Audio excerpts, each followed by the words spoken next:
Welcome back, everybody. This is your host, Gentrics, and this is Food for Thought. It has been a while. There's so much stuff going on. I have no idea between the pandemic, the people, and everything that's been going on. So much stuff. And then in the last 2 months, I know this is coming out pretty late, and I haven't put out any in the last couple of months, but I mean, we've been dealing with so many people in my family, just getting sick for whatever reasons. The good news is that none of them have died to COVID, but the only downside to this is that they were still sick regardless, and a lot of them passed away, including my grandmother on my dad's side. But with that being said, that's not going to deter me. We're still going to do this. So let's get started. We're talking about negotiations.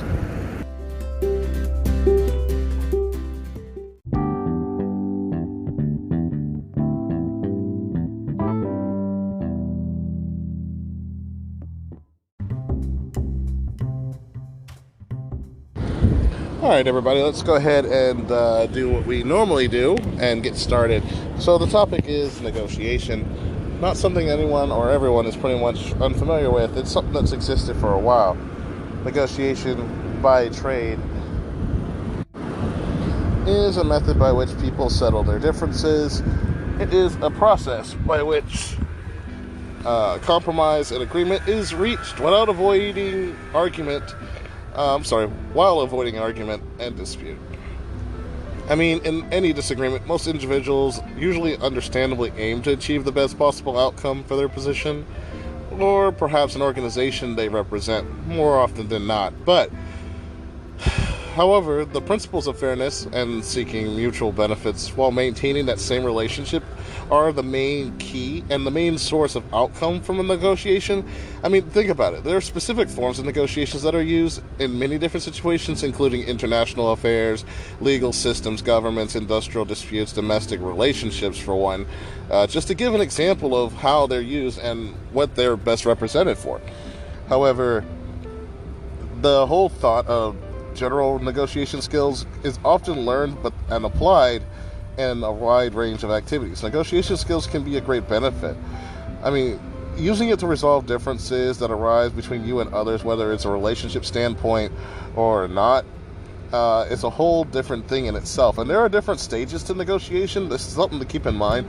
And in order to achieve the desirable outcome that most people want, it's useful to follow a structured approach. Let's see. For example, in a working situation or a meeting, it may need to be arranged in which it may be needing to be arranged in which all parties involved can come together and reach a reasonable solution. So I would recommend this process above others.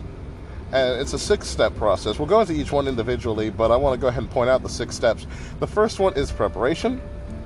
The second one is discussion. Third would be to clarify the goals that everyone's trying to win. Then 4, negotiate towards a win-win outcome where everybody's happy.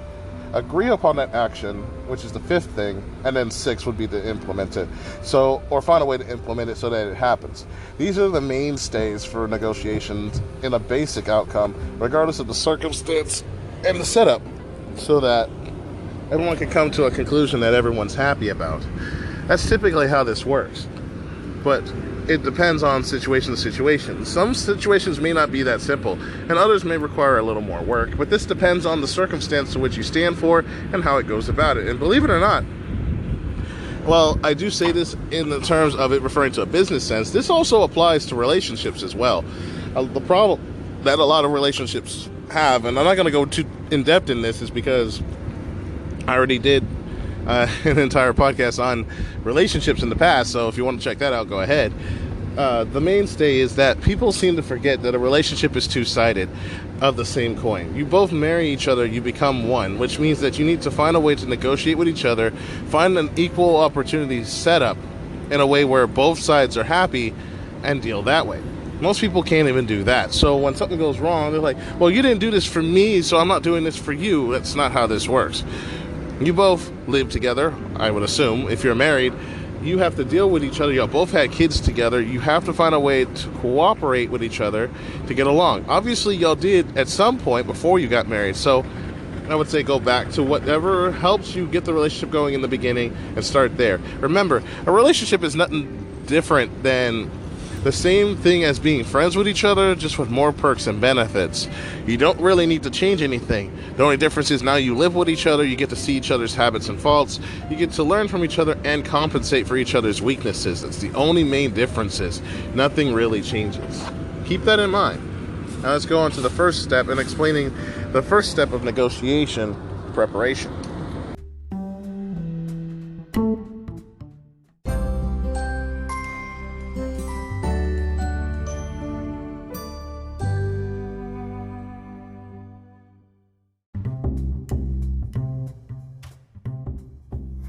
All right, everybody, we're back. Let's go ahead and get started with number 1, preparation.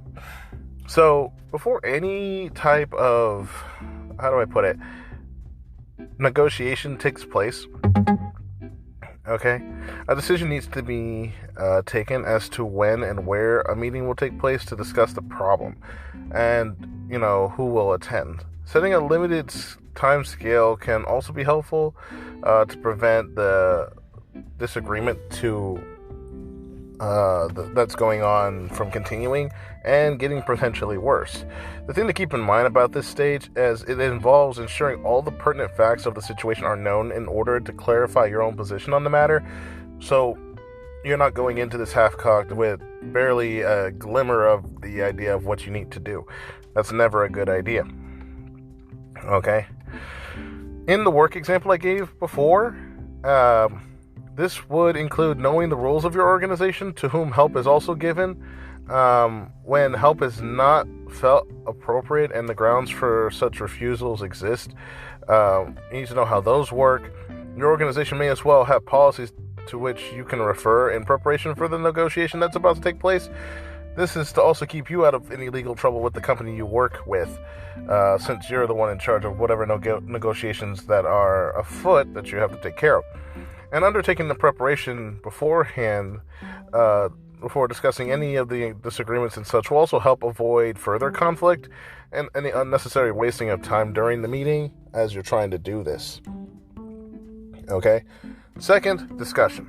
During this stage, individuals and or members of each side of the conflict put forward the case as they see it, with their understanding of what the situation is. There are key skills for this, such as questioning, listening, clarifying. I'll cover questioning later on this week, because it's definitely something I feel like people should understand how to do. Sometimes it's helpful to take notes during the discussion stage to record all the points that are referring to the case further in the case, so that there's no need for constant clarification of what's being said. Key points are definitely important. It's also extremely important to listen, as when disagreement takes place, so it's easy not to say the wrong thing, because it's so easy to make a mistake by either saying too much or not enough. So if you're listening instead of talking, it'll also help you understand whether or not someone's trying to pull something over on you. Each side should have an equal opportunity to present their case, however. Don't cut them off. Don't try to shove your point in. Don't try to disagree. It doesn't matter if you disagree. Hear them out. Hear everything they have to say. Think about what you're going to say. Think about what you had to say, what your issues were, and see if they're having a similar issue, or if one of their issues is the reason why you're having a problem. By doing this, step 3, you can clarify everybody's goals. Okay? For this discussion that we're using here, the goals, interests, and viewpoints of both sides of the disagreement need to be clarified. This goes back to the whole listening thing. Okay? It's helpful to list these facts in order of priority, though through this clarification, it's often possible to identify or at least establish some common ground. Clarification is an essential part of negotiation. So without it, misunderstandings are definitely likely to occur and can cause even more problems, if not create even more barriers that become harder to reach or overcome, which in trying to reach a beneficial outcome, this is a very big issue. So let's keep that in mind.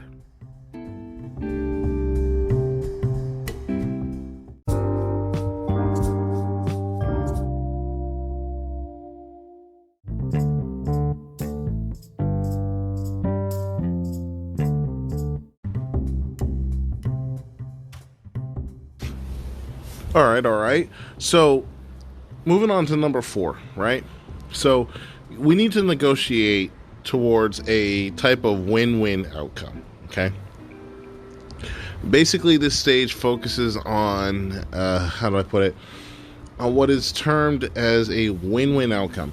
Basically, where both sides feel like they have gained something positive or something in general through this entire process of negotiation. Basically, you're giving them that feeling of satisfaction, like they got what they want and, they can move on with their lives. In some cases, it feels like to them, while they think they're getting what they want, it could also mean that they think that they're getting over on you, when in reality, you're just making this as equal as possible. So it just depends. Okay?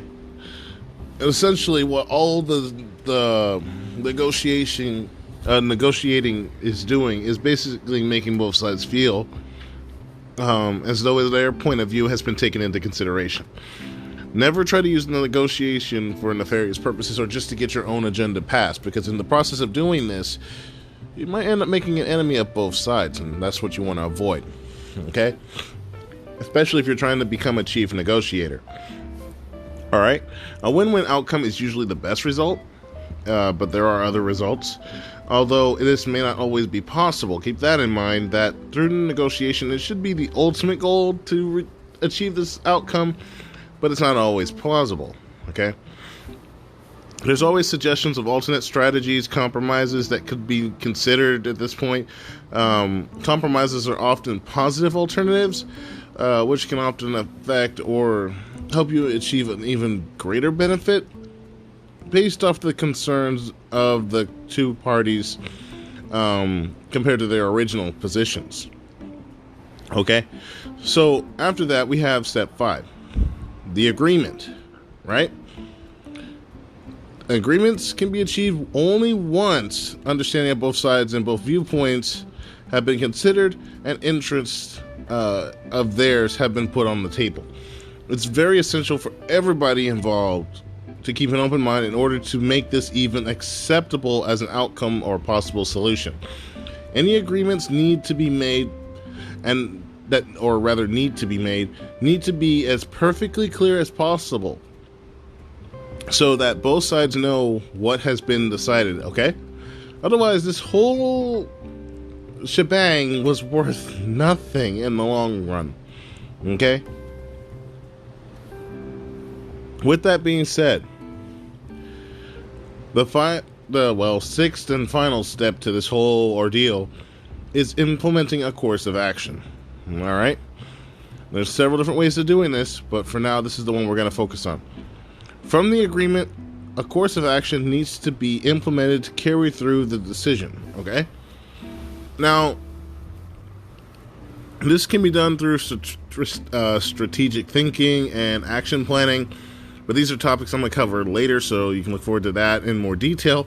But these fields allow for you to think about everything that's being considered, find a way for everything to work together as needed, and then planning a form of attack, or action planning, if you will, of how to go about doing it, stating it, showing it, putting it on paper so everybody understands how it's going to happen, and then pushing it through.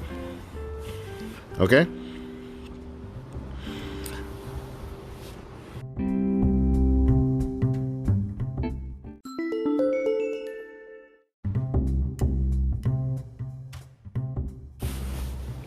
Okay. Now we've talked about the 6 steps of negotiating and how to get through the whole process. But there's some things I need you to understand, things that need to be noted moving forward. And one of those things is failure to agree. Okay? This can happen.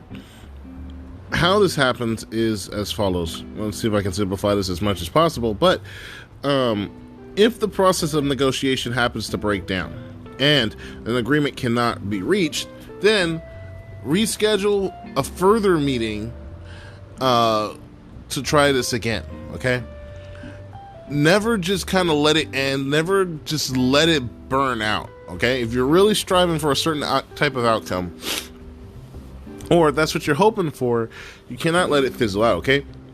This avoids all parties becoming basically embroidered in a heated discussion or argument which leads nowhere or can come down to an all-out brawl, or worse, have the police involved, or in more higher stakes settings, lawyers and legal officials, which we don't need because mostly let's how to put this.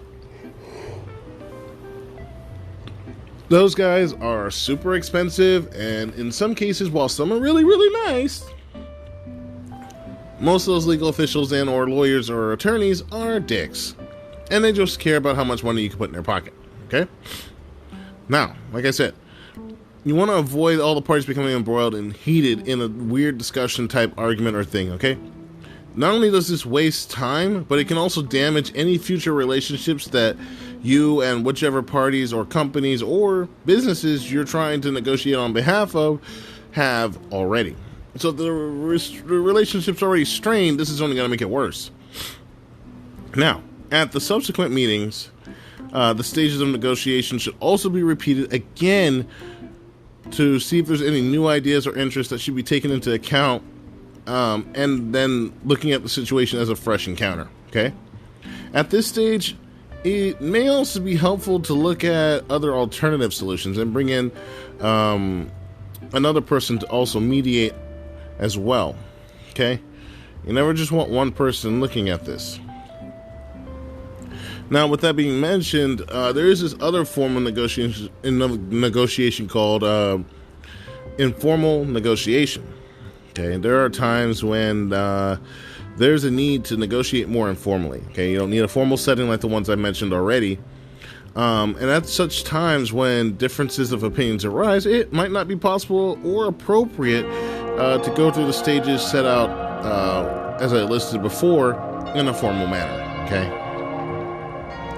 Don't let that deter you, though. Remembering the key points in the stages of formal negotiation may be very helpful also in a variety of, like, how do I put, informal situations, such as, you know, a husband and wife not getting along, or cousins, family, friends, relatives, you know, lower end stuff. But at any rate, in any negotiation, okay, the following three elements I'm about to say are important and likely to affect the ultimate outcome of any negotiation regardless of how you take it. 1, the attitudes of the people involved, including yourself.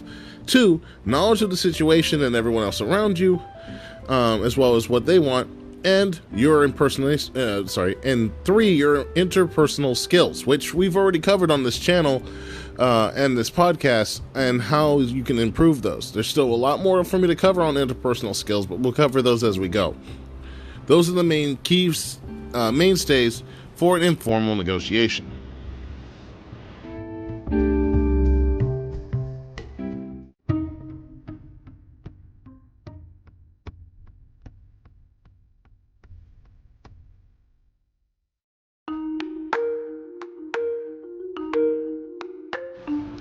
Okay, so with pretty much all of that out of the way, let me go ahead and dive into these 3 points real quick and get straight to it.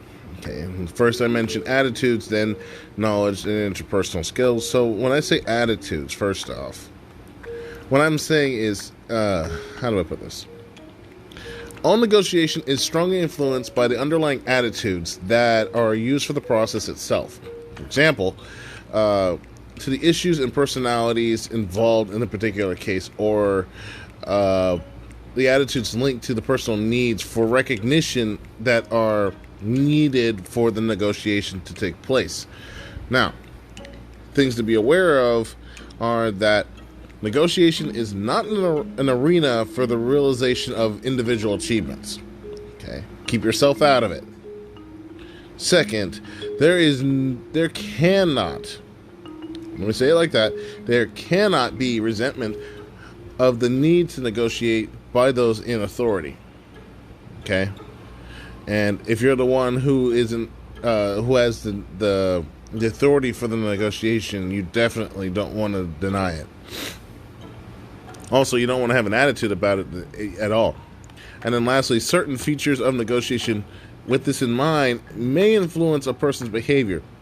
Okay, for example, some people may become defensive as the negotiation takes place or before it ever gets started. That being said, bringing up that second point I mentioned earlier, knowledge. The more knowledge you possess of the issues in question, okay, the greater your participation in the process of any kind of negotiation will matter. Essentially, good preparation is very essential for this entire ordeal. You have to do your homework and gather as much of the information as you can regarding the issues at hand. Okay? In such a way, issues are negotiated, it must be understood as negotiation, which, depending on the circumstances, will require different methods at the time.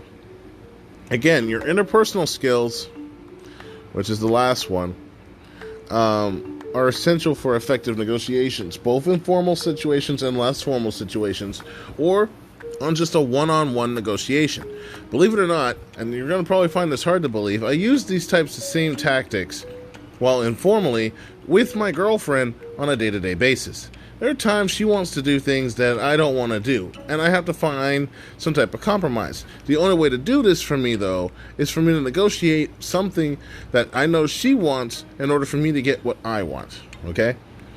Now, when it comes down to it, your interpersonal skills fall back on your ability to verbally communicate, your listening skills, your ability to reduce misunderstandings, building rapport, okay? Problem solving, your ability to make decisions, your assertiveness in the whole ordeal, and then dealing with difficult situations. If you can master all of these things, you can possibly master the ability to negotiate. It's all up to you. At the end of the day, this is all you. That being said, I want to thank you guys for staying with me for as long as you have been since 2018 when we first got started, despite the spottiness.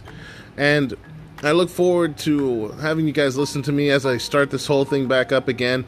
You should start seeing episodes again almost daily. It's going to be slow in the beginning, but hopefully, if any of you guys still remain listening to me, I still have your support, and I want to thank you all for that. With that being said, that's the end of it today. I'm your host, Gentrics. This is Food for Thought, Thoughts If It Were You, Season 2. I'll catch y'all next time.